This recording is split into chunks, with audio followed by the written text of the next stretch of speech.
Breaking news IPL కు Dhoni good bye చెప్పనున్నారా అంటే అవుననే సమాధానం వస్తుంది.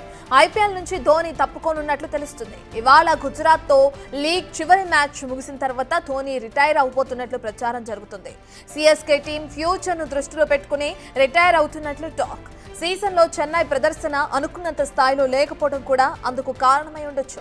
ఇవాళ టాస్ సమయంలో కూడా ధోని హోస్ట్ అడిగిన ప్రశ్నకు బాడీ మాత్రమే సహకరిస్తుంది. బహుశా మీరు ఇదే చివరిసారి ప్రశ్నలు అడగటం అవుతుంది అనుకుంటారంటూ కూడా వ్యాఖ్యలు చేశారు. ఇక దీంతో రిటైర్మెంట్ ఊహాగానాలకు మరింత బలం చేకూరింది.